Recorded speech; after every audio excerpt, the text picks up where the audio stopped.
This video is about controlling things. Most people seem to be interested only in futile attempts at controlling other people. But the wise know that controlling things can actually be done.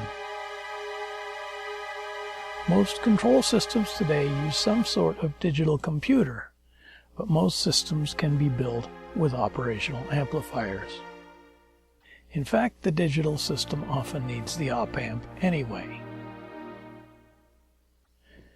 Doing control with op-amps is valuable for at least 3 reasons. 1, it's often easier and cheaper to throw together a simple op-amp circuit than to build the same circuit with a digital computer program and drivers, even in the modern Arduino era. 2, understanding the op-amp control is essential to understanding what we would want the computer to do, since the computer will do essentially the same thing with more options. 3, op-amps may fail, but they can't be hacked. The basic idea.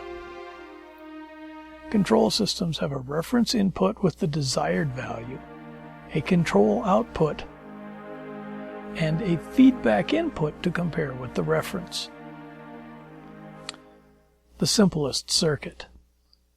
The simplest automatic control is either full on or full off at all times, comparing a sensor of some sort and a reference value. When the value from the sensor exceeds the reference, the control turns on. When it's below the reference, the control turns off. This type of control has sometimes been called a bang-bang control, probably from the sound they made when implemented with mechanical relays. Thermostats for furnaces, air conditioners, ovens, and refrigeration are of this type. Doing this sort of control with an op-amp is simple. The reference is a voltage divider on one input, and the sensor is connected to the other input. The op-amp output snaps from full off to full on when the positive input is higher than the negative. There are thousands of different types of sensors available. Some use voltage dividers, some generate electricity. They can measure an unbelievable number of things: light, heat, motion, electric fields, magnetic fields, radio, chemical composition, distance, area, moisture, on and on. Whatever can be measured can be controlled. The following circuits use a 5-volt supply, an op-amp, and a solid-state relay.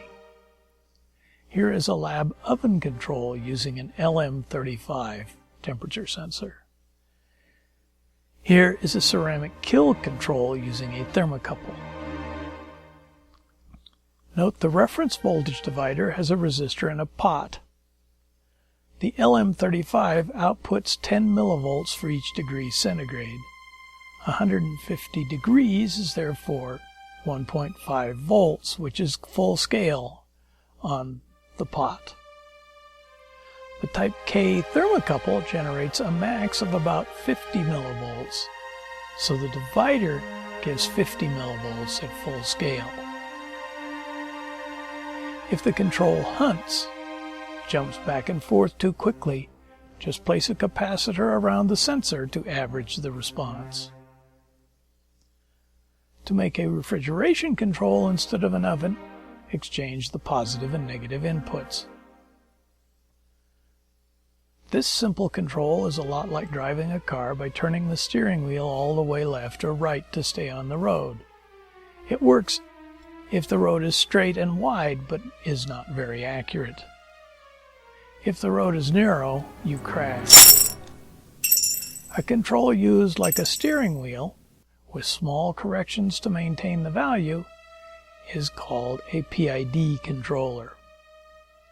The P stands for proportional, and for our current purposes, in this video, the I and D stand for controls incorporating a capacitor.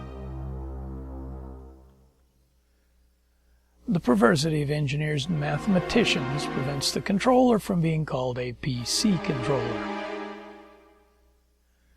The name would have nothing to do with the conservatives' pejorative term political correctness anyway, though I'm sure conspiracy idiots would have even more ignorant fun with PC controller than they now have with nanoparticles or moon landing. The LM675 can be used to make simple PID controllers.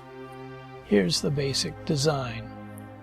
The reference and sensor values are opposite in polarity, so they cancel out at the op-amp input. Any voltage at the input is error voltage. The feedback resistor determines the gain or proportional control. The value of proportional control is usually determined by experiment. Too little gain and the controller can't work. Too much gain and the controller becomes a bang-bang controller. Though rarely done, it's also possible to have different gains for the reference and sensor inputs. The proportional control can be improved by adding the D of PID. Often, there is a slow response to the output. It takes a while for an oven to heat or a motor to speed up. A circuit which increases the error signal based on the rate of change of the error will be more responsive. Here is a simple circuit to do this. The capacitor increases current based on its value and the rate of change. Adjusting the proportional gain and the value of the capacitor is called tuning the loop. The gain is set to produce proper steady-state action.